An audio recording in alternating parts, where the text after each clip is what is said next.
नमस्कार दोस्तों, जैसी टेक में आप सबका हार्दिक स्वागत है। मुझे तो ये नहीं समझ में आता भाई, संडे को ये मार्केट खोलने की जरूरत क्या थी अगर ऐसा ही बजट आना था। मतलब बजट था क्या? बजट आया, मुझे तो पता नहीं चला कब आया कब चला गया, और उसमें कुछ था भी या नहीं। मतलब किसी भी तरह से कान इधर से खींचो चाहे उधर से खींचो, वो वाली बात है। और सरकार को ये है कि आपकी जेब में हमारी जेब में किसी तरह से पैसा ना आ जाए।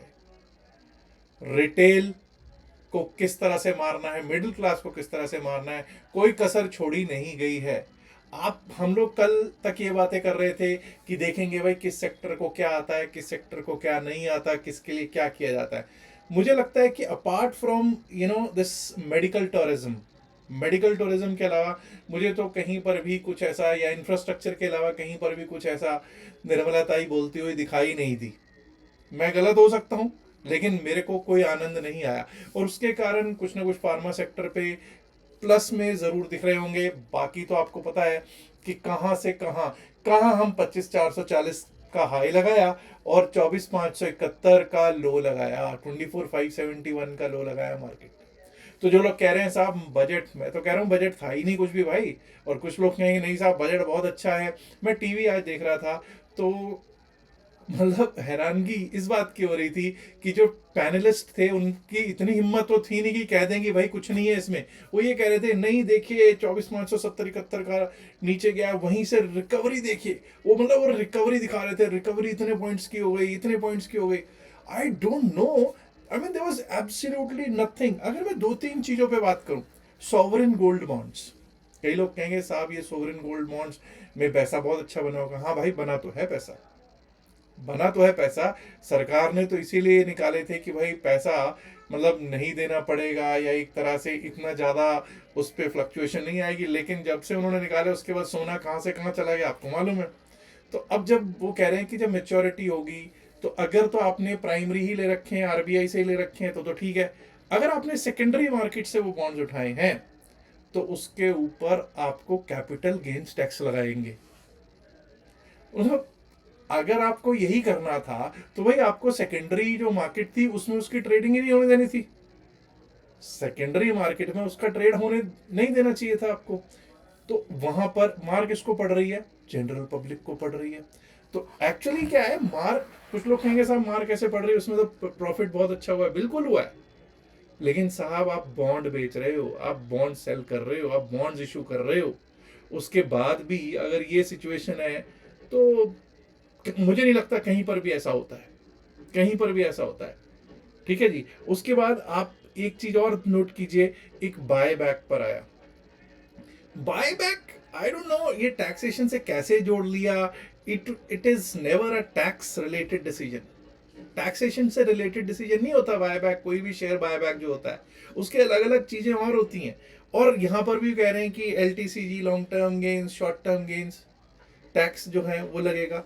और सबसे बड़ी बात जो ऑप्शंस एंड फ्यूचर्स वालों को दिक्कत दे रही है, जो सबसे ज़्यादा दिक्कत जहाँ पे आई है, मतलब अब भाई कहीं तो छोड़ दो, आपकी एक्सपायरीज थी वो आपने एक तरह से कम कर दी, वहाँ पे इम्पैक्ट पड़ गया। वहाँ पे जितनी ब्रोकरेज हाउसेज हैं उनसे पूछो ब्रोकरेज वालों से कि उनके क्या हालात हैं। उसके बाद वॉल्यूम्स वैसे ही कम है। ठीक है, नया जो बंदा है, मैं कुछ लोगों से पूछता होता हूँ कि भाई नए अकाउंट खुल रहे हैं, तो कहते हैं नहीं साहब पुराने अकाउंट चल नहीं रहे, नए अकाउंट खुल नहीं रहे, उनके हालात खराब हैं। और अब इन्होंने क्या कहा है, एसटीटी। अब ये एसटीटी क्या होता है साहब? STT securities transaction tax. STT इन्होंने कहा है कि वे बढ़ाना है, किस पे? फ्यूचर्स पे भी बढ़ाना है और ऑप्शंस पे भी बढ़ाना है।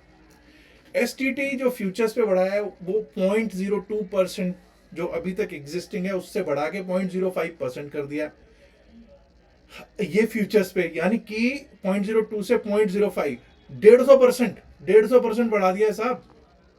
और अगर मैं बात करूं ऑप्शंस पे, ऑप्शंस पे पॉइंट, सॉरी 0.1% है अभी एग्जिस्टिंग, जिसको बढ़ा के 0.15%, विच इज अगेन 50% इंक्रीज, 50% उसमें इंक्रीज कर दिया है। अब लोग कहेंगे साहब उससे क्या फर्क पड़ता है, वो तो छोटा सा एक अमाउंट है। छोटा सा अमाउंट नहीं है साहब, छोटा सा अमाउंट नहीं है। जो हाई फ्रीक्वेंसी ट्रेडर है ना, उससे बात करके देखो कि कितना अमाउंट है। वो बताएगा। और अब ये भी नहीं है, मतलब इसका कारण क्या है, कोई लॉजिक है? कोई लॉजिक नहीं बताया गया कि भाई इसका क्या लॉजिक है। अगर आप चाहते हो कि भाई रिटेल को खत्म करना है, कि रिटेल ऑप्शंस ना करे, तो there are other ways, there are many other ways. चलो टेस्ट ही रख दो, एक टेस्ट करेंगे भाई, अगर आप टेस्ट में पास होते हैं तभी आप ऑप्शंस कर सकते हो। बट ऐसा कुछ नहीं है, मतलब आपको हर तरह से अपनी जेब भरनी है। पब्लिक को दिया क्या आप ये तो बता दो, कहीं पर भी कुछ नहीं दिया।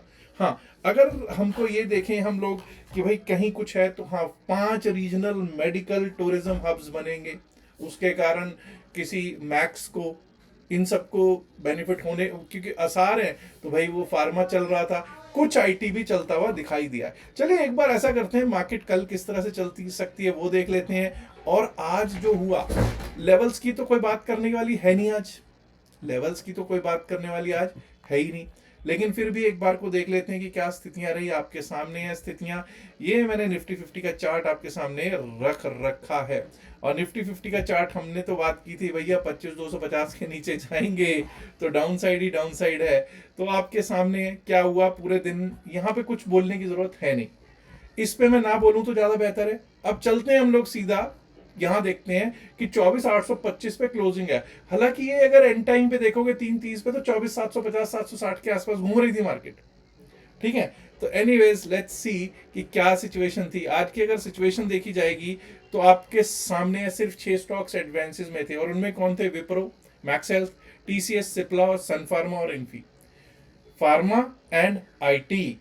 और जब मार पड़ रही है, देखो बैंकिंग में क्या मार पड़ रही है, किसी रिलायंस को क्या मार पड़ रही है। और सबसे ज्यादा पिटने वालों में से जब आपको देखोगे तो मेटल सेक्टर देख लो, कोई मिनरल सेक्टर देख लो, बीईएल, हिंडाल्को, ओएनजीसी, एसबीआईएन सबसे ज्यादा पिट रहा था जी, 5.5% पिट रहा है ये भी। और अदानी पोर्ट्स। आप सोचो कि भाई कहां कहां पे पिटाई खा रहे हैं हम लोग। और आज तो इंस्टीट्यूशंस का मुझे नहीं लगता कि कोई इंस्टीट्यूशंस बहुत ज्यादा आज प्ले कर रही होंगी इस पूरे उसमें। मुझे समझ नहीं आया कि रीजन क्या था। अपवर्ड की तो आपको बताने की जरूरत है ही नहीं, डाउनवर्ड आपने देखा ही है, रिलायंस ने आज सबसे ज्यादा नीचे को खींचा है। और रिलायंस पिटा भी अच्छा खासा है साहब, रिलायंस पिटा है। और पिट रहे थे साथ में एसबीआई, एचडीएफसी, एलटी, ऐसे सभी पिट रहे थे साहब, सभी के सभी पिट रहे थे। बैंक निफ्टी के भी हालात कोई बहुत अच्छे थे क्या? नहीं, बैंक निफ्टी के भी हालात ऐसे ही थे। मुझे लगता है कि Nifty, bank Nifty, fin Nifty, mid cap, Sensex के चार्ट की बजाय ना, मैं अब जो आज हुआ उसमें कुछ बताने वाला है नहीं। कल के लिए बात करते हैं कि सोमवार के लिए क्या हो सकता है। तो ऐसा करते हैं, निफ्टी बैंक का चार्ट मेरे सामने ही है, इसी से शुरुआत करते हैं। पहली बात तो आप डेली चार्ट पे हम लोग पहले ही कह रहे हैं कि भाई दिक्कत तो है ही, और हम लोग सब जगह प्रॉब्लम प्रॉब्लम प्रॉब्लम में बैठे हुए हैं। तो please let us look at how things are placed, किस तरह से चीजें हैं और किस तरह से कल से यानी सोमवार से चल सकती हैं चीजें। 58,417 वीकनेस, भरपूर वीकनेस बनी हुई है जी, भरपूर वीकनेस बनी हुई है। तो चलिए एक बार को सबसे पहले लेवल्स ही लगाने की कोशिश करते हैं कि कहां से अब हम अपसाइड के बारे में सोचेंगे। उसके लिए 1 घंटे के चार्ट पे चलते हैं, और ये लीजिए साहब 1 घंटे का चार्ट। 1 घंटे के चार्ट पे जब हम चल रहे हैं तो हम कहां से अब अपसाइड के बारे में सोचेंगे। वैसे तो sell and sell on bounce की स्थितियां बिल्कुल क्लियर हैं, लेकिन फिर भी साहब जब तक 59,000 के ऊपर ना आए, 59,000, 59,000 के ऊपर जब तक हम नहीं आएंगे, अपसाइड के बारे में कम से कम मैं तो नहीं सोच रहा हूँ। 59,000 के ऊपर अगर गए तो उसके बाद हमारा लेवल आ सकता है एक बार कोई ये, दैट इज 59,207, 59,207, 59,207 के ऊपर निकले तो हम उस स्थिति में 59,500, 503, 59,500, 503 का level. And if we are able to breach that also, then we might be able to see 59,744, 59,744 down side पे बात करनी जरूरी है दोस्तों। अब ये समझ जाइए, आज हम 58,417, 58,417 पर क्लोज हो रहे हैं। मैंने क्या बात की है, 59,000 तक का कोई भी बाउंस एक अपॉर्चुनिटी है जी बेचने की, और 58,417 पे क्लोजिंग जरूर है हमारी। लेकिन हम लोग ये देख लीजिए कि जो लास्ट 1 घंटे का लेवल था ना, लास्ट 1 घंटे के लो के आसपास 58,250, मुझे लग रहा है 58,300 के आसपास का एक लेवल रख लेते हैं। 58,300 की 58,300, 58,297 के नीचे, 58,297 के नीचे अगर जाना शुरू कर दिया तो हम हमारे लिए 58,119, 58,119 का लेवल, और 58,119 भी टूटा तो एक बार को 57,986, 57,986 और 57,986 के नीचे हमको एक बार को 57,783 विच इज टुडेज लो दिख सकता है, 57,783। ये हुई दोस्तों निफ्टी बैंक की बात। आइए बात कर लेते हैं निफ्टी 50 की। निफ्टी 50 सबसे पहले तो डेली चार्ट पे चलेंगे और देखेंगे कि भाई क्या स्थितियां चल रही हैं डेली टाइम फ्रेम पे। तो डेली टाइम फ्रेम पर क्या हम 200 डेमा के ऊपर आ गए हैं? देख लीजिए 200 डेमा के कितना नीचे हैं। 200 डेमा बहुत दूर है, अभी बहुत ज्यादा दूर है दोस्तों 200 डेमा। एनीवेज 15 मिनट के चार्ट पे चलेंगे और लेवल्स लगाने की कोशिश करेंगे कि किस तरह से हम अपसाइड के लिए बात सोचेंगे, कि कहां से अपसाइड के लिए सोचना चाहिए। तो पहली बात तो हम लोग अपसाइड के लिए तभी सोचेंगे जब 24,920 24,920 के ऊपर चलना स्टार्ट कर दें, टिकना स्टार्ट कर दें, तभी अपसाइड के बारे में सोचेंगे। 24,920 के ऊपर हमारे लिए लेवल जो सीधे सीधे आते हैं वो यहाँ तक कहीं 24,920 के ऊपर टिकेंगे तो 25,000 25,011 25,011 का लेवल आ सकता है।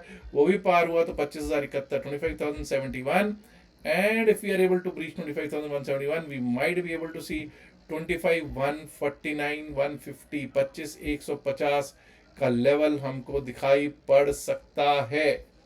अब दोस्तों डाउन साइड की बात कर लेते हैं। डाउन साइड पे क्या लेवल्स रहने चाहिए? डाउन साइड पे अब हम 24,825 पे क्लोज हुए 24,825 पे। तो ये जान लीजिए कि जब तक हम इस लेवल के नीचे, अगर हमने 24,797 के नीचे जाना शुरू कर दिया, 24,797 के नीचे जाना शुरू कर दिया, तो बेच डाल वाली स्थितियां हो जाएंगी। सेल वाले सिग्नल में ही रहेंगे। 24,797 के नीचे हमारे लिए लेवल्स क्या हैं, आइए लगाने की कोशिश करते हैं। थोड़ा पीछे जाना पड़ेगा, थोड़ा क्या बहुत पीछे जाना पड़ेगा ऐसा लगता है। ये रहे साहब 24,797 के नीचे अगर हम जाना स्टार्ट करते हैं तो हमारे लिए रास्ता कहां तक का खुला है? 24,797 के नीचे हमारे लिए रास्ता खुला है 24,744 24,744 का। और 24,744 के नीचे अगर गए तो एक बार को हमारे को दिख जाएगा 24,700 24,699 24,699 24,700 का रास्ता। और अगर वो भी टूट गया तो दोस्तों 24,660 24,660 का लेवल भी दिखाई पड़ सकता है। अब ये याद रखिएगा कि आज मुझे नहीं लगता इंस्टीट्यूशंस ने कुछ खास किया है, कल को क्या करेंगी वो आपके सामने ही होगा। बीएसई सेंसेक्स पर चल लेते हैं और लेवल्स देखने की कोशिश कर लेते हैं। बीएसई सेंसेक्स 80,722 पर क्लोजिंग देता हुआ दिखाई दे रहा है। तो दोस्तों देखते हैं कि कहां से हम लोग अपसाइड के बारे में सोचेंगे। एक घंटे के चार्ट पे चलते हैं और लेवल्स लगाने की करते हैं कोशिश। आप देखिए घंटा, हर every hour it has gone down, every hour it has gone down today. Sensex lower lows लगते हुए दिखने हैं। चलिए दोस्तों अब अपसाइड के बारे में तभी सोचेंगे जब हम 81,100 ये लेवल 81,119 81,119 के ऊपर जब तक नहीं चलेंगे, जब तक नहीं टिकेंगे, अपसाइड के बारे में नहीं सोचेंगे। 81,119 के ऊपर जो हमारा लेवल आ सकता है वो आ सकता है 81,390 391 का। 81,391 और 81,391 भी अगर पार होता है तो उसके बाद हमारे लिए रास्ता खुल जाएगा 81,523 81,533 और 81,533 के ऊपर निकले तो एक बार को 81,711 81,711। above that we might be able to see this as our level, that is 81,883 81,883। अब डाउन साइड की बात करनी भी जरूरी है यहाँ पे। अब अगर हमारे लिए 80,722 के क्लोजिंग जरूर दिख रही है, लेकिन दोस्तों अगर हमने 80,500 के नीचे जाना शुरू कर दिया इस बार फिर से, एक बार अगर 80,498 80,498 80,498 के नीचे अगर जाना शुरू किया तो यहाँ से दिक्कत शुरू हो जाएगी। 80,484 के नीचे हमारे लिए रास्ता जो खुलेगा वो खुलेगा 80,303 80,303 का। और अगर 80,303 भी टूट गया तो एक बार को 80,084 80,084 एंड 80,084 भी टूटा तो एक बार को 79,899 79,899 विच इज टुडेज लो भी दिख जाए तो कोई बड़ी बात नहीं होगा। अब बात कर लेते हैं फिर निफ्टी पर। निफ्टी फाइनेंशियल सर्विसेज, डेरा साहब Nifty financial services. Nifty financial services के लेवल्स क्या रह सकते हैं? निफ्टी फाइनेंशियल सर्विसेज के लेवल्स हम लोग तब तक अपसाइड के बारे में नहीं सोचेंगे जब तक हम 26,800 ये लेवल 26,816 के ऊपर 26,816 के ऊपर चलना स्टार्ट ना करें, टिकना स्टार्ट ना करें, अपसाइड के बारे में नहीं सोचेंगे। 26,816 के ऊपर जो हमारे लिए लेवल दिख सकता है वो आ सकता है साहब ये एक बार को 26,887 26,887 का। 26,887 के ऊपर निकले तो हमारे लिए रास्ता खुल जाएगा 26,942, 26,942 and above that we might be able to see 27,000, 27,019, 27,019 का रास्ता खुल जाएगा। और 27,019 के ऊपर भी अगर निकल गए तो ये रहा साहब अगला लेवल हमारा 27,116, 27,116। अब डाउन साइड की बात कर लेते हैं। अगर हमने इस बार 26,600 को काटा, 26,600, 26,600 यानी कि 26,598, 26,598 के नीचे जाना शुरू किया, 26,598 के नीचे हमारे लिए एक बार को 26,509, 26,509 का रास्ता खुल जाएगा। और 26,509 की तोड़ा तो ये समझ जाइएगा कि भाई 26,368 का एक लेवल तो है ही, 26,368 विच इज टुडेज लो, यहाँ तक का रास्ता क्लियरली ओपन हो जाएगा निफ्टी फिन सर्विस में। निफ्टी मिड कैप पर भी कर लेते हैं बात। Mid cap Nifty mid cap की जब हम कहानी पर बात करते हैं तो निफ्टी मिड कैप की क्या है कहानी, आइए देखते हैं दोस्तों। यहां से निफ्टी मिड कैप देखिए, आज आपने देखा 13,020 का लेवल, 13,020 का लेवल लगता हुआ देखा है। तो भाई हम अपसाइड के बारे में मतलब क्लोजिंग होती हुई माफ कीजिए, देखिए 13,020 के आसपास। तो प्लीज अंडरस्टैंड जब तक हम अब 13,100 ये लेवल 13,112, 13,112 के ऊपर ना जाएं, जब तक हम उसके ऊपर ना टिकें अपसाइड के बारे में नहीं सोचेंगे। 13,112 के ऊपर हमारे लिए रास्ता खुल जाएगा 13,178, दैट इज 13,178 का। 13,178 के ऊपर हमारे लिए जो रास्ता है वो है दोस्तों ये 13,239, 13,237, 13,237, 13,237 के ऊपर हम लोग एक बार को 13,266, 13,266 का रास्ता अपसाइड पे देख सकते हैं।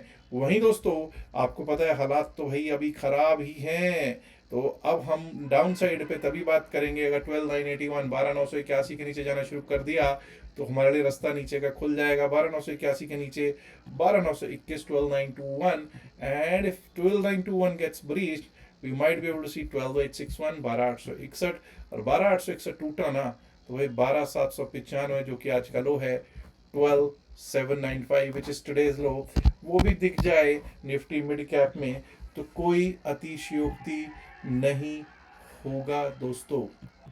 अब कल देखेंगे कि क्या सिचुएशन होती है और किस तरह से इंस्टीट्यूशंस इम्पैक्ट करती हैं कल मार्केट को। लेकिन मार्केट कमज़ोर है और कमज़ोरी में क्या करना होता है कमज़ोरी में आपको मालूम ही है। लेकिन इतना याद रखिएगा कि आने वाली 7 तारीख को शनिवार को हम लोग मुंबई सेमिनार भी कर रहे हैं। आप भी आ रहे हैं क्या? अगर नहीं आ रहे हैं, अगर आ रहे हैं तो बहुत अच्छी बात है, नहीं आ रहे हैं तो अभी भी चांस है आपके पास आने का। कैसे आना है? आप हमारे लिंक से, जो कि लिंक दे रखा है डिस्क्रिप्शन में, पिन मैसेज होता वीडियो में, CoinDCX का या डेल्टा एक्सचेंज का क्रिप्टो करेंसी का, उस पर आप अपना अकाउंट खुलवा सकते हैं हमारे लिंक से और स्क्रीनशॉट शेयर कर सकते हैं जो नंबर आपको स्क्रीन पर दिया गया है। याद रखिएगा जो भी बातचीत इस वीडियो में की गई है सिर्फ और सिर्फ एकेडमिक पर्पसेस से की गई है। इसका बाय सेल की सलाह से कोई लेना देना नहीं है। बाय सेल की सलाह के लिए आप अपने फाइनेंशियल एडवाइजर से बात कीजिएगा। उम्मीद करता हूं आप ऑलरेडी इस वीडियो को लाइक कर चुके होंगे, नहीं किया तो लाइक कीजिएगा, शेयर कीजिएगा इस वीडियो को अपने दोस्तों के साथ ज़्यादा से ज़्यादा संख्या में। माय डियर फ्रेंड्स, अगर आपने अभी तक जसीरक चैनल को सब्सक्राइब नहीं किया तो दोस्तों सब्सक्राइब करना तो बनता है ना। शुक्रिया, नमस्कार, धन्यवाद and good luck, bye bye.